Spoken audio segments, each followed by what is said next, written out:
3X manolotra anao ny vaovao.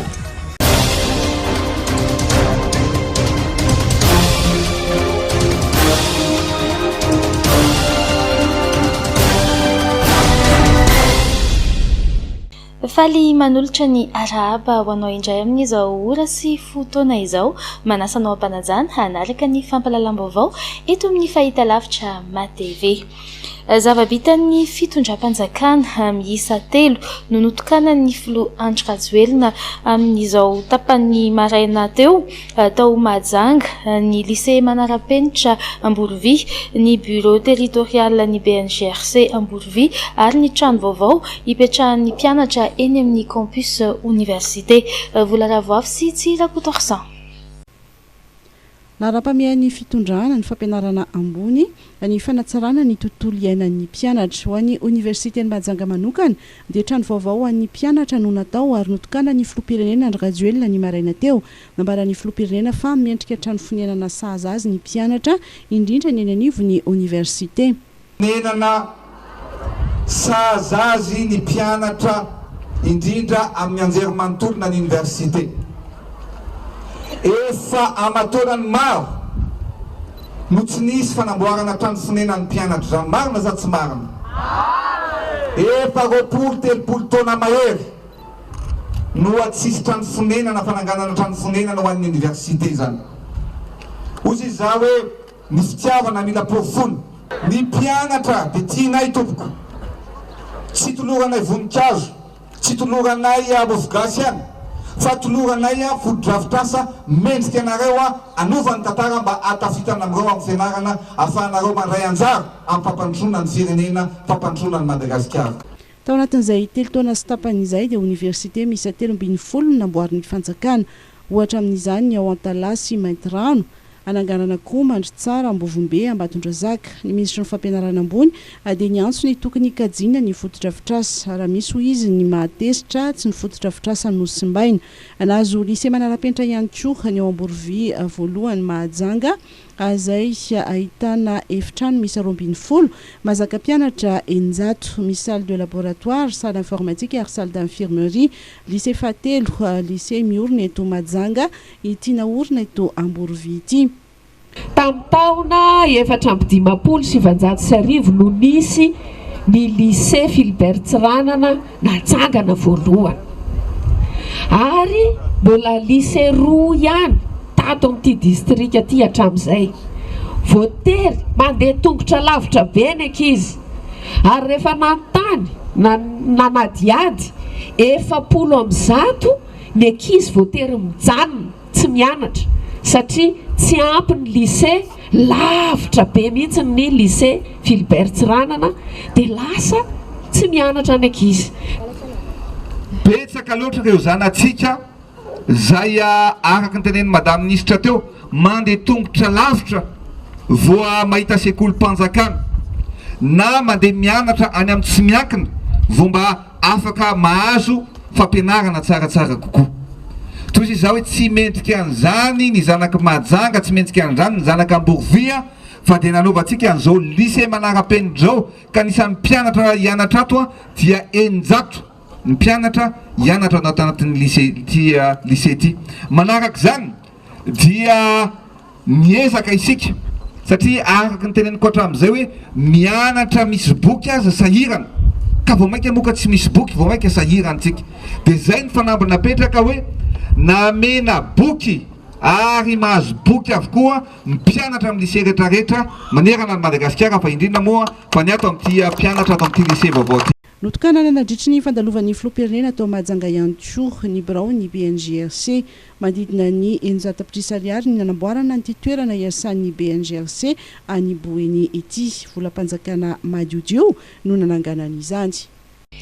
Nasipanamboarana ary madiva ho vita ny lalana mampifandray Anosibe sy Anosipatrana. Ny maraina teo dia nidina ifotony nijery ny asa vita ny ministry ny asa vaventy Andrefondrazana Jerry. Vola Ravoafy sy Tsira Kotorsan.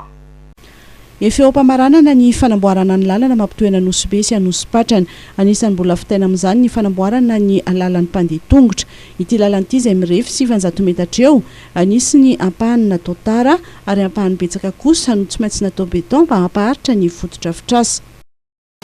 rano be foana amin'ity lalana ity satria simba efa ela fa taona maro mihitsy fa zao vao vita zao izy vao vita dia sorana an'le tondra sy ny karakara moa fa tombontsoa mbola ho an'ny fiarahamonina sy ho an'ny firenena fa mahafinaritra ny fahaditany asa ohatry hoe tamivaingana ohatry zao dia mahafinaritra izy io vita dia efa mahafinaritra fa taloha izy ratsy be mihitsy ny lalana tamin'ity izay ihany angambana vaoka raha ampitso no isokatra azo ifamezivezeny ity lalana mampitoena Nosy sy Anosipatrana ity manaraka ny kalitao ny asa vita raha efa nazo ny fankatoavana avy amin'ny LNTPB ny beton sy ny tarana ampiasaina teto hoy ny minisitra ny eo anivon'ny ministera ny asa vaventy dia miantso ny mpampiasa lalana mba hanaja ny fotodrafitrasa iombonana ny antony fidinina ity fotony androany tokoa moa zany dia afahantsika mijery mipitsopitso ny fanamboarana rehetrarehetra zay natao mba ahafahana amin'izay manokatra amin'ny fomba ofisialy izay ampahan-dalana rehetrarehetra vita mba analana n'izay mety ho fahasairanan'ny olona izay mipetraka ety amin'ity manodidina ity ary antony androany rapitso zany tsika dia fahazombara fa misokatra ny fifamezivezena amin'ity ampahan-dalana izay vita ty raha ny kalitao no resahana dia na ny resaka lalana izay ampahan-dalana vita tamin'ny bitume na ny vita tamin'ny beton dia ny ratsika nahita teo fa azo lazaina fa matanjaka sy mifanaraka amin'ny kalitao inona moa ny tenenina hoe mifanaraka amin'ny kalitao io sarotra ny mahita maso fa nandritra ny fanamboaran-dalana rehetrarehetra izay nataontsika tsy ny eto Antananarivo irery ihany fa fepetra efa niraisiny teo anivo ny ministera ny asa vaventy dia tsy maintsy ahitana hatrany solotena ny laboratoire ary mandalo test rehetrarehetra daholo ny beton izay natao teto dikan'izay tsisy atahorana na amina resaka dosage ary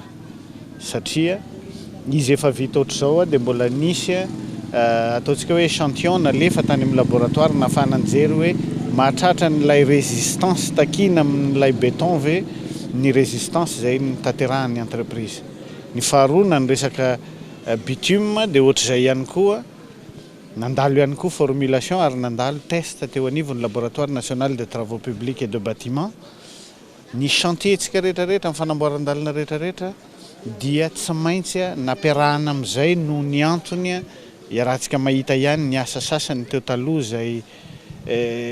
tsy maharitra fotoana ela dia potika ny asa izay atao ary izay ny tsy maintsy hitandremantsika fantatra satria rehefa mamoaka volam-panjakana tsika namboarina ny fotodrafitrasa dia tokony mifanaraka amin'izay ihany koa ny kalitao sy ny atezan'ilay fotodrafitrasa ka eto aho zany dia mahasamy teny fa izay ampahan-dalana rehetrarehetra natao ministera ny asa vaventy indrindrandrindra teto Antananarivo dia nampandalovina an'izay fitiliana teny anivon'ny laboratoire izay daholo fantatra ihany koa fa efa hiditra amin'ny andiany faharoa indray ny asa tanterahany ministera ny asa vaventy anarenana ny lalany eto Antananarivo renivohitra tafiditra anatin'izany ny lalany etsy Ambodiny Sotry Andravoankarasalama Androndra Mazoarivo ary Mandrosesa malalaka ny fanehoan-kevitra fa tsy tokony hivoaka ny fefin'ny magro beoririka ny hetsiky ny rodoben'ny mpanoatra ho an'ny demokrasia eto Madagasikara io no anisan'ny fampahafantarana nataon'ny préfet de police n'Antananarivo androany volaravoavy sy Tsirakotorsan tsy nisy ny fangatana fahazona lalana hanao fetsiketsehana voarainy teo anivon'ny préfecture de police mikasika ny hetsika ho tanterahan'ny RMDM eny amin'ny magrobeoririka raha ampitso sabotsy 17 ny volana Jolay saingy toerana tsy miankina ny magrobeoririka ary azony RMDM ataony manatanteraka fanehoan-kevitra ao anatin'izany hoy ny préfet de police ny général Ravelonarivo Angelo fanjakana zany raha vovoakitikitika ny filaminam-bahoaka naiza io na lieu privé na lieu public dia m'intervenir foana sahay zay ro zany dia tsara apetraka ny filazany zareo tsy tokony hametraka fangatahana tsy mariny zany tokony ametraka ireo fa ny autorisation d'occupation fotsiny samy hafa raha eo amin'ny toerana io zany dia ny tompon'ny toerana manao ny autorisation d'occupation fa tsy ny commune ka raha vo mivoaka an'io zareo mivoaka an'io toerana io dia efa tsy ara-dalàna zay fa satria tokony nahazo autorisation tamin'ny commune izy fa mivoaka amin'io toerana io. No mariany préfet de police fa tokony hijanona ao anatin'ny fefy ny magroberika ny hetsika ary tsy maintsy isy ny fandraisana andraikitra ataony mpitandro filaminana raha misy ny hetsika mivoaka io kianjo io. Nanao tany amin'ny ilay hôtel reo tsy nanakana aveo privé nanao tany Ambohipo reo tsy nanakana nanao redynamisation fa à partir du moment izy mivoaka na ny tombotra ray fotsiny mivoaka amin'ny arabe eo dia avy zay zany fipetrany afaka manao hevitra zay afaka manao hevitra fa ny fivoahana zany an-dalambe tsy aikena mihitsy fa tsy maintsy andraikindraikitra avy hatrany zay raha vao misy mivoaka an-dalambe. Isy raha ny fanazavana ny mpitandro filaminana hipetraka eny amin'ny manodidina ny magroberika ary andray fipetravetrany raha misy ny fioara-pefy ao anatin'ny hetsika tanterahany RMDM raha ampitso. Tsy maintsy ho tanterahana ny fionam-be ho an'ny fanavotam-pirenena karakarain'ny RMDM etsy amin'ny kianjan'ny Magro Beorika Rampitso sabotsy 13 Jolay araka ny fanehoan-kevitry ny député Tim Mafetra Ralambozafimbololona ity hetsika ity izay nosoritany ity parlementaire ity fa natao hijerena ny olan'ny firenena ary andraisan'ny olom-boafidy fikambanana ary olon-tsotra anjara. Izany hetsika zany dia fiaonana, fakakevitra, filazana ny maharary, fifampiresahana eo amin'ny misy olom-boafidy ao, misy olo tena mpikambanana ao, misy olo tena natoko politika ao,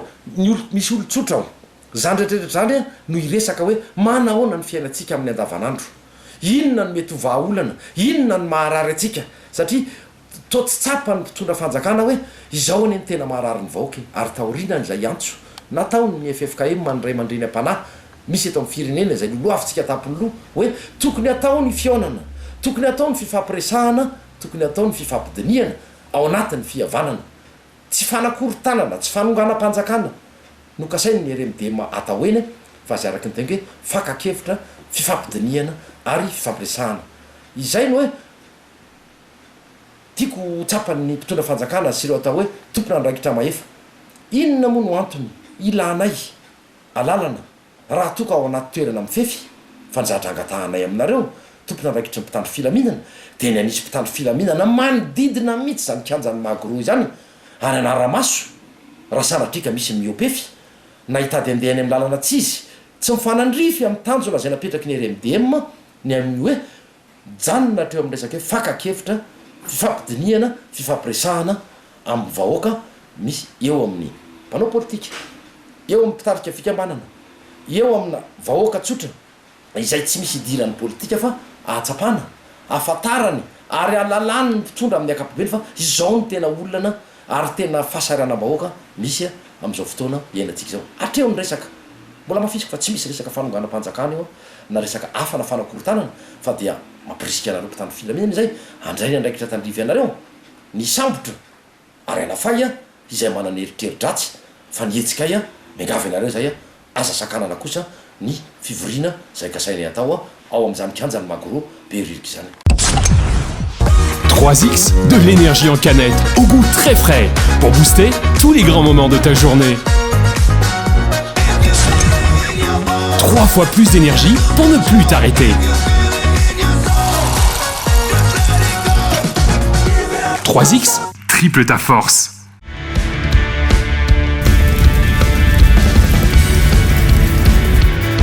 Des matériaux abordables et de qualité. Batimax, le partenaire des bons plans. Batimax, la qualité au meilleur prix. Hey hey hey! Mtoyatran fit! Ataoviangana ny abonnement anao mialohan'ny 13 Jolay fa azo bonus 10 ianao amin'ny Canal Plus. Tsy mampino! Aza mianjely! Manatonaingana eny amin'ny mpanjinjary Canal Plus.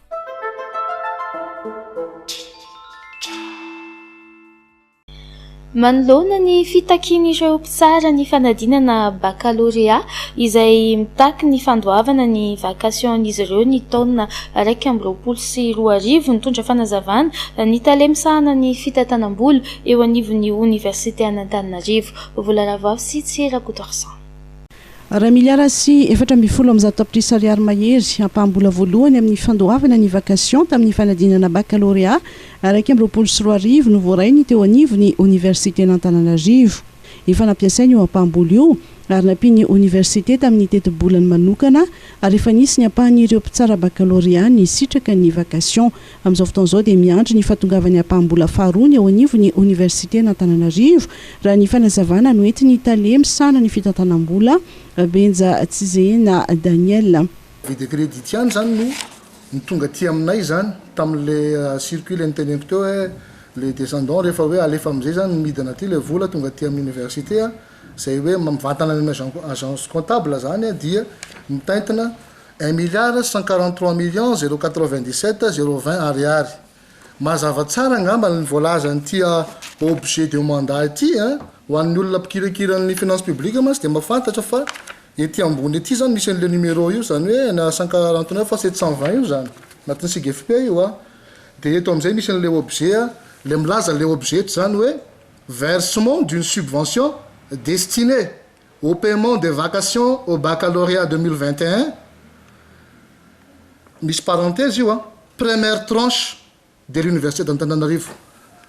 Zany hoe reto famambola reto masy dia andraikitra ny ordonnateur mandefa an'le vola zany manao nio saisir-nio objet io première tranche midikan'izany misy ny deuxième tranche. Rehefa voarainay zany ny première tranche dia natao zany fomba rehetra nampiasana azy satria voahiraka zany ny aty amin'ny université rehefa mavoray anito le avis de crédit miaraka amin'ny BTR mantsy zay seto ampelatanako moa zany lalatsiny BTR fa ny agence comptable indray kosa dia efa namoaka an'ity ny agence comptable hoe inona ny fomba nampiasaina an'io vola io zany dia misy ny objet de dépense zany mazava tsara zany avy amin'ny agence comptable vola nampiasana an'izy mihoatra izy satria nanampy zany ny université n'Antananarivo nanampy ressource zany ressource propre zany io zany no siniavin'ny agence comptable io vola io zany no vola navoaka en régularisation les vacations 2021 1,448,230,066 ariary. Nosoritany ity tompon'andraikitra misala ny fitantanam-bola eo anivon'ny Université n'Antananarivo ity fa tsy manam-bola ahafana mandoa ny vakasion ho an'ireo mpitsara ny fanadinana baccalauréat tamin'ny 2024 ny université. Mbetsaka araka nambarany ity tompon'andraikitra ity ny volan'ny université any amin'ny fanjakana anisan'izany ny vola mihoatra ny 4 miliara ariary nandoavana karama valy volana tamin'ny tondasa. Sy ny filaminana foana zany ny nay zany dia raha misy zavatra sala amin'izao dia manampy raha toa ka misy fonds libre disponible azo ampiasaina amin'izay araka ny lalàna ny didy mandalàna ny texte réglementaire zany dia azonay atao ny manampy amin'izay subvention zay. Indrisy nefa tsy manana afaka nampiana intsony zay kehitriny satria inona ny antony? Ny antony dia sotra efa nisy avance be da be nataonay tamin'ny heritaona ny mba hisiny stabilité zany nisy salaire zany zao tamin'ny heritaona ny avancenay salaire 8 mois nalefanay le salaire taty amin'ny université n'Antananarivo dia rehefa nandre le salaire jusqu'am'izao le volanay mbola sy tafaverina mbola sy naveriny fitondram-panjakana mbola sy naverina ty aminay io vola io ity manaprofan'izany zany hoe nandriany zany izy araka ny teneniko anareo hoe le circuit ascendant 4,862,216,947 io zany misy an'izay vola zay zany zao io ihany nefa niangazeny le ciment moa zany nefa niangazeny ministre io misy signature ministre ny enseignement supérieur io satria raha mba nisy an'ity vola ty zao teto ampelatananay dia mety mba afaka ihany zay satria namany ty olana ny vacation ty fa hoana moa no amanay volan'olana ny vacation zay tsy naverina ty aminay ty volan'ny université n'Antananarivo ty zay io tanareo mazava tsara fa misy 4 milliards mandehandeha zany any dia sy fantatray aiza moa zany nefa raha nisy ty fa mbola sy tonga ty zany raha ny araka ny information voarainay teo anivony agence comptable ny université n'Antananarivo. Mbola andrasan'ny université n'Antananarivo ihany koa ny fandoavan'ny fanjakana ny volana tokana ho an'ny vacation sy fampandehanana ny fanadinana baccalauréat 2024 izay mitetina 2 miliara sy 320 tapitrisa ariary mahery. Ireo vola ireo izay efa nankatoavy ny premier ministre sy ny ministre ny fampianarana ambony ny famoahana azy saingy hatreto dia tsy tonga ao amin'ny compte ny université n'Antananarivo ary miantso indrindra ny tompona andraikitra mahefa mba hanafainganana ny fandrotsahana izany ny tompona andraikitra mba ho tombontsoa ny mpiadina baccalauréat.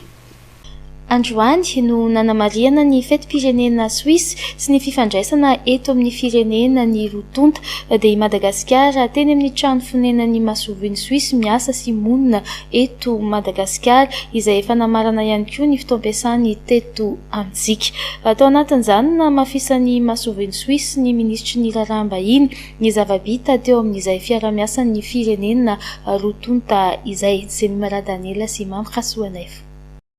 Raika ambinipolo taona izao no nifandraisan'ny Madagasikara sy Suisse. Isan'ny songadiny tao anatin'ny fiara-miasan'ny rotonta ny fanohanan'ny Suisse satrany any Madagasikara, indrindra fa ireo mponina tena mila izany satria nifantoka kokoa tamin'ny maha-olona na ny aide humanitaire no nataon'izy ireo tamin'ny alalan'ireo organisation suisse non gouvernementale teto Madagasikara izay efa mahery ny empolo.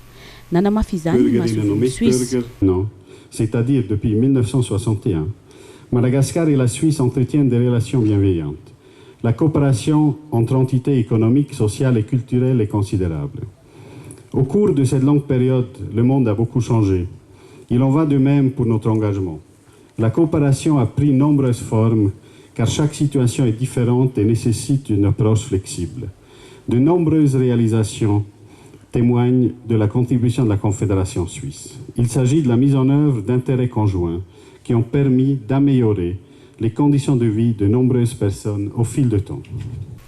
Ny ministre ny raharaham-bahiny malagasy ihany koa dia nanamafy fa nanampy any Madagasikara foana i Suisse indrindra fa tao anatin'ny fotoan-tsarotra izay nalovan'ny firenena tamin'ireny krizy ara-pahasalamana sy ny resaka ahitany ireny. Teo ihany koa ny fanohanana tamin'ny resaka fanabeazana sy ny fanomezana vatsim-pianarana ireo mpianatra malagasy. La Suisse privilégie la coopération décentralisée. Et à ce jour, ce sont environ une soixantaine d'ONG suisses qui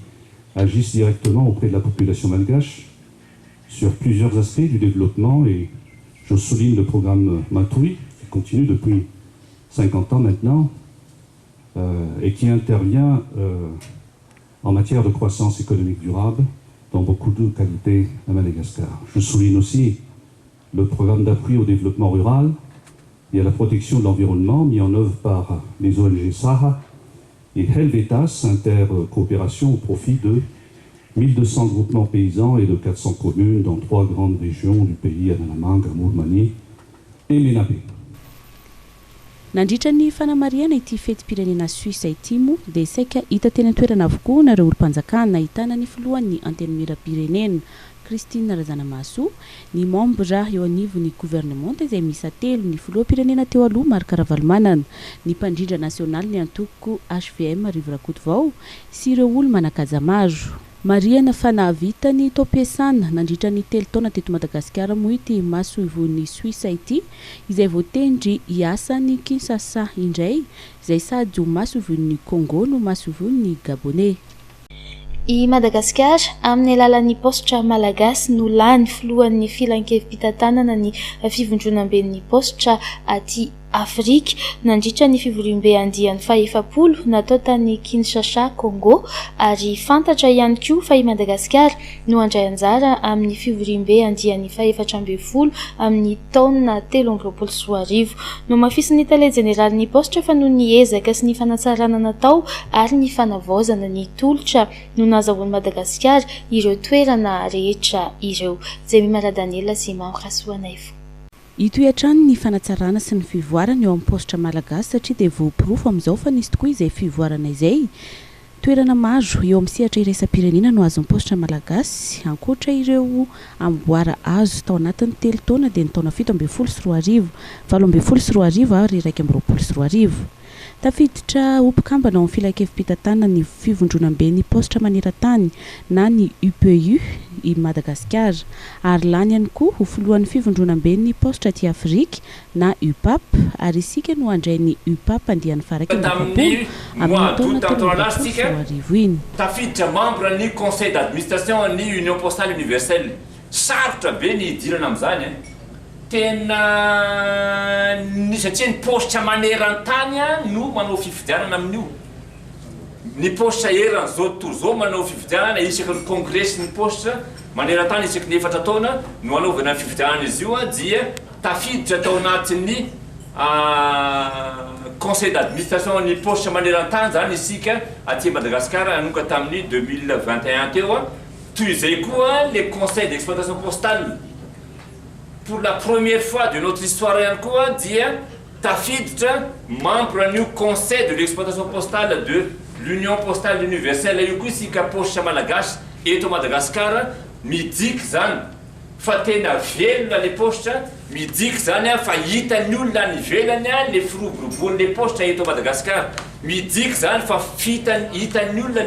les rayonnements ny postra rayonnement ny Madagasikara sur le plan international zany amin'izao fotoana zao tena mipetraka tsara raha ny ato amin'ny postra no resahana marina fa ny union postale universelle le UPU dia sampana anankiray ao anatin'ny ONU sampana miandraikitra ny resaka postra ndraiky kosa ny UPAP ao anatin'ny union africaine raha le UPU ao anatin'ny Nations Unies ny UPAP kosa ao anatin'ny union africaine de tafiditra membre ny conseil d'administration ny UPAP io kotsika rehefa nisahana ny toeran'io premier vice PCA ny UPAP tsika tamin'ny 2020 mivoatra trano ny postra saingy isana fatarana azy sy mbola toizany hatrany ny fivarotana aji sy ny fandefasana taratasy izay tsy ho foana ny fanatotoloana raha ny fanamafisana no entin'ny tale général ny postra malagasy raha mbola misy olombelona ambony ty tany ty dia mbola misy olona manoratra foana eo tsy ho foana mihitsy ny fandefasana taratasy raha mbola misy olombelona azy raha ny tena fivoarana teknôlôjia tsy manafoana ny taratasy mihitsy iny fa hoe ny fienany ekena fa misy fienany ary tsy eto Madagasikara rery ny hoe miena ny fampiasana taratasy fa na any ivelany arany fa na izany naty zany dia mbola nisy sampana anankiray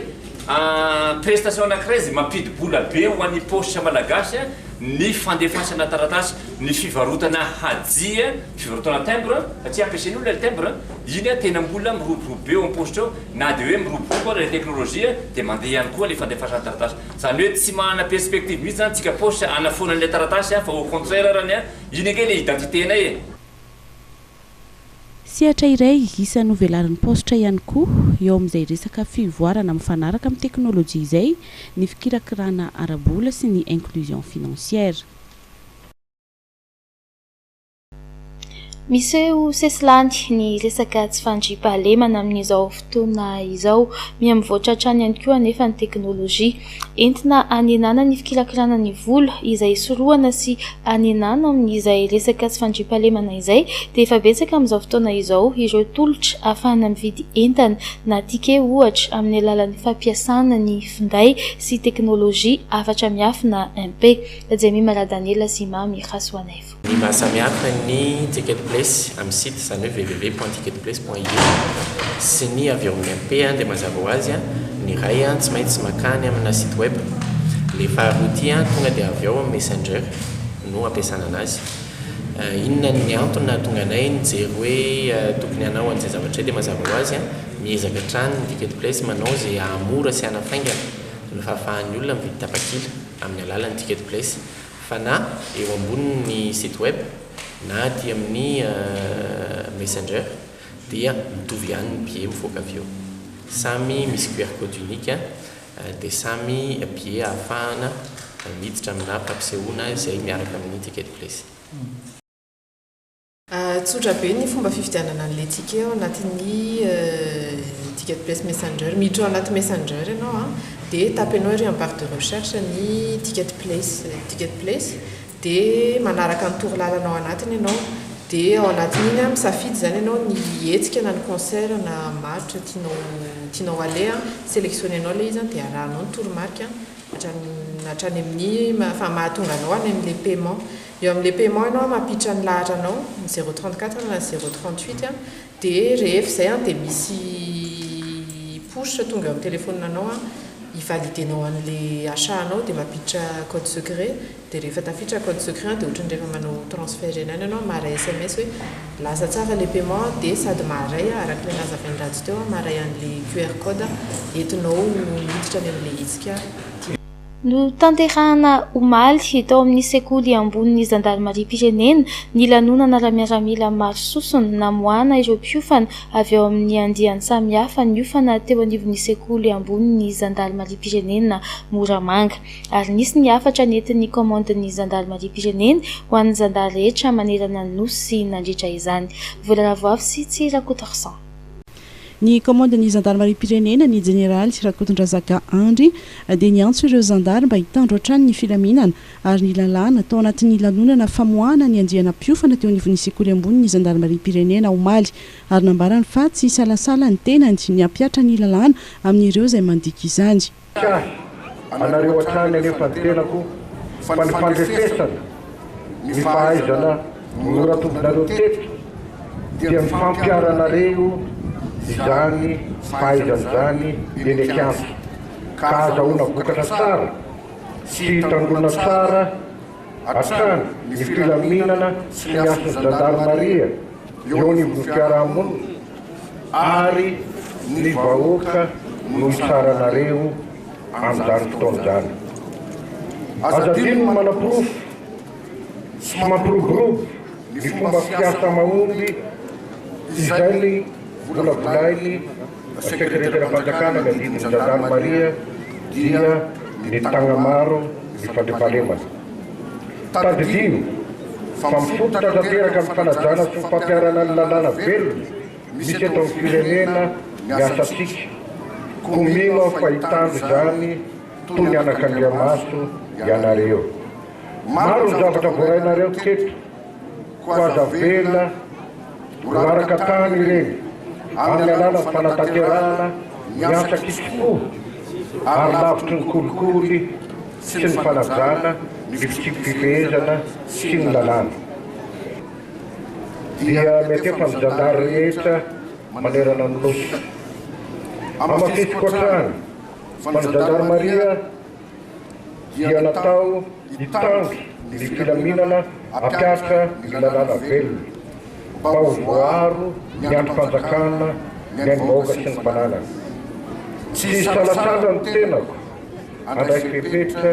raha sanatria misy mandika izany lalàna izany.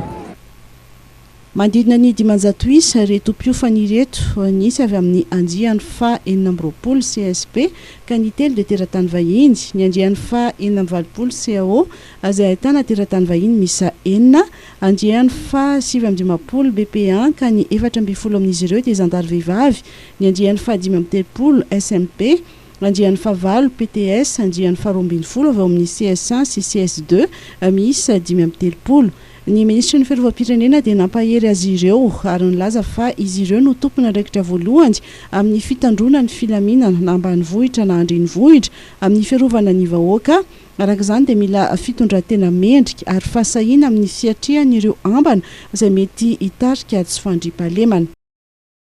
Dia tsy fifahara ny fitandrona ny filaminana eto Madagasikara. Izany hoe ianareo no tompona andraikitra voalohany any ambanivohitra na ty andrenivohitra amin'ny fitandrona ny filaminana sy fanekena ny fanakorontanana ny vahoaka malagasy noho ny fiakaran'ny vidim-piainana na noho ny fiakaran'ny vidinazolika zany. Dia zany midika fa tokony maka andraikitra feno fahasahiana miatrika ny mety olona lalai-panahy izay mety mampisavorivory ny saim-bahoaka. Ary zay no afatra ngezabe apetraka amintsika amin'izao androandroany izay ivoady reto tompona andraikitra samihafa eto anivon'ny Zandarmaria reto. Dia zany dia tokony hanana fitondran-tena mahafonja tokoa tsika, manana fahasahiana manoloana an'ireo mety ho mpanakorotana satria tsy azo ekena zany amin'izao fotoana izay anatin'ny fahasahiranana diavy ny firenena rehetrarehetra zao satria tsy ny firenena malagasy rery fa ny firenena rehetra eto ambony tany dia samy mandiha an'izany fahasaranana zany koa manaiky anareo andraina andraikitrareo feny ary hiatrika an'ireo olon-drasy hiatrika an'ireo mpanakorota hiatrika an'ireo mampisavorovoro say-bahoaka ka mety tarika sy fandriam-pahalemana eto amin'ny tany sy ny fanjakana. taoriny fiofanana noratovina dia hiparitaka iasa amin'ny tompony zandarmeri-pirenena ireto azandary aniofana teto amin'ny sekoly ambony zandarmeri-pirenena Moramanga ireto.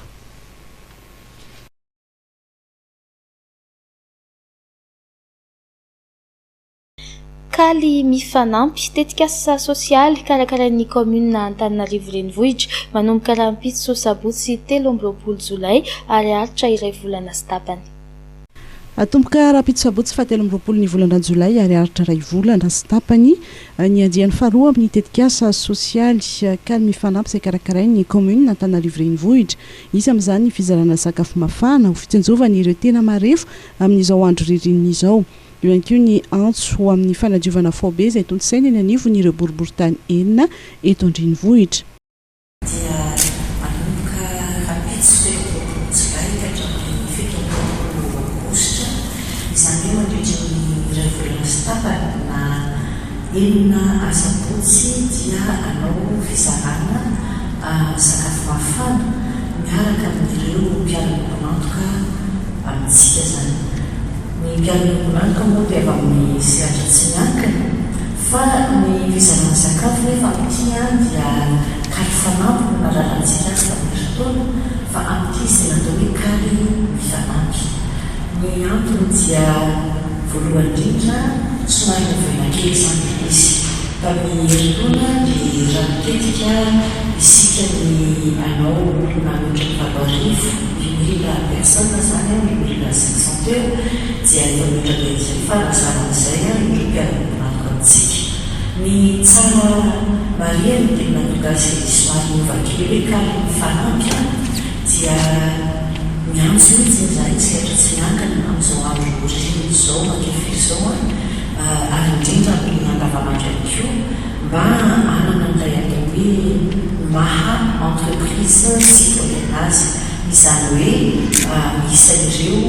mandray anjara ihany koa amin'ny iainan'ny fiarahamonina ny ataon'ny sehatra tsy miankina rehetra izay atao anatin'ny tanàna Antananarivo. Izany izay no azavaina dia ny antony ihany koa dia isaky ny sabotsy zany dia lasa manomboka amin'ilay ora dia miantso ny vahoaka Antananarivo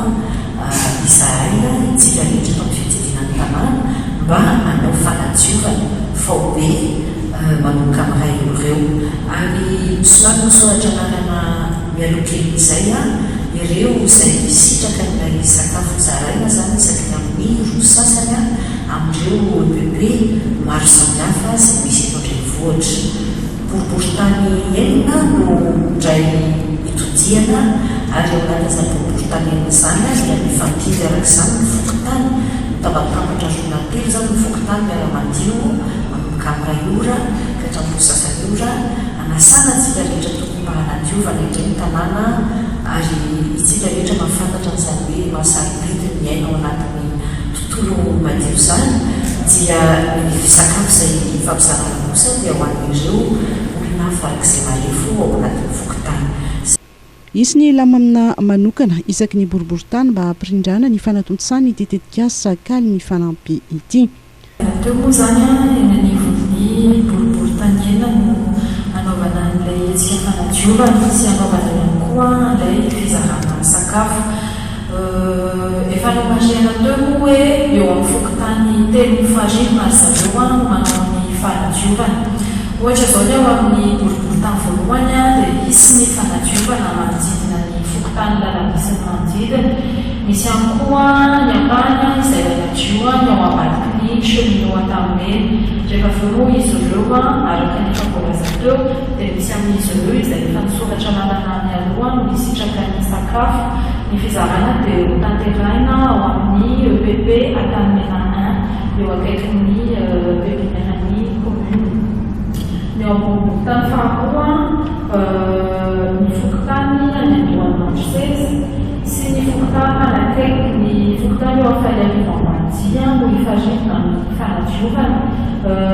mazava kokoa ho atao eo anivon'ny tontolo-bato ambany farmasia any Ambanidia ny fanadiovana anankiray ary any Andohan'Andrisesy kosa ny fanadiovana anankiray izy ireo aveo hifampitaona ho ao amin'ny EPP Ampasanimalo amin'ny fizarana sakafo. Ho an'ny ambonimbony fahatelo dia ny fokotany manodidina ny lalam-bia sy ny RTA Motrilimina no hifampitaona amin'ny fanadiovana dia aveo kosa izy ireo dia hifampitaona ao amin'ny EPP Ratsifahonana Ankorondrano. Ho an'ny ambonimbony fahaefatra dia ny fokotany manodidina ny camp-ny polisy municipale sy ny fokotany am-panabeazanako ny folo no hifandrivona amin'ny fanadiovana dia aveo izy ireo dia hifampitaona amin'ny EPP Ambosipatrana. Ho an'ny ambonimbony fahadimy dia ny fokotany manodidina ny FJKM Ambondro, manodidina ny Eglise Catholique Soavy-Masoandro ary ny fokotany eo alohan'ny manodidina ny Arena Ivandra no hifampitaona amin'ny fanadiovana. Dia aveo kosa izy ireo dia ao amin'ny EPP Alarmy Ambondro no misitraka ny sakafo mafana. Ho an'ny ambonimbony farany izany hoe ambonimbony fahaenina dia ny fokotany Madera sy ny Antanjobe Avaratra no ao amin'ny fanadiovana. Dia aveo izy ireo hifampitaona amin'ny EPP Antanjobe Avaratra misitraka ny sakafo. Fiara-miasa eo amin'ny commune sy ireo mpiara-miombonatoka no ahafahana manatotoa sy ditetika sy ity ireo orinasa amin'ny sehatra tsy miankana no tena no entanina hifanohana amin'izany.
Sakafo misa efa-jato sy arivo eo isaky ny sabotsy no nomanina hozaraina amin'ireo olona hisitraka ny tetika sakalo mifanampy izahana ny tohizany tetika sy isan-taona raha ny nambaran'ireo mpikarakara.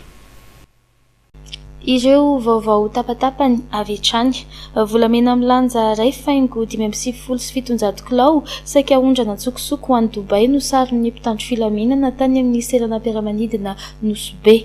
Olona miisa roa no namoy aina ary 4 hafa naratra vokatry ny lozam-pifamoivoizana ny alarobia alina tany Andranomafisika commune Ambalanjanakomby. Volamena milanja ray faingo 570 kilao saika ondrana tsokosoko any Dobay no sarin'ny mpitandro filaminana tany amin'ny seranam-piaramanidina Nosobe omaly. Araka fampitam-baovao dia vehivavy miisa 4 no saika anondrana andreo ari-pirenena ireo ary nandritra ny fisavana ny entan'izy ireo no natratrarana izany. Natao plaqué volafotsy sy vy izy ireo mba hanamorana ny fanondranana azy an-tsokosoko saingy sarona ihany.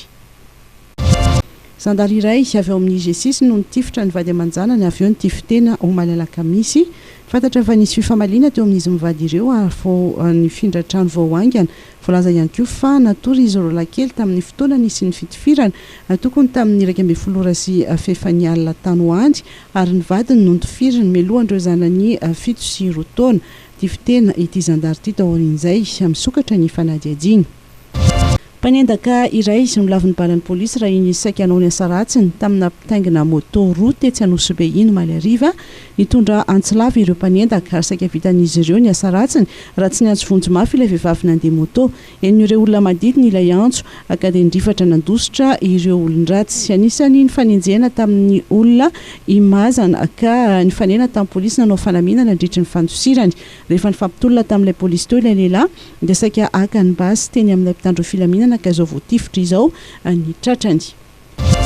Olona misarona moniainjy ary efa trafana ratra vokatry lozam-pifamoivozana izay nitrangany alarobia tany Andranofasika commune Ambalanjanakomby araka ny fitantarandreo nanatrimazo dia Mitsubishi iray no niala-tetezana ka latsaka tany anaty rano nivadika ambony mihitsy efa noentina niverina ny Ambondromamy notsaboina ireo naratra.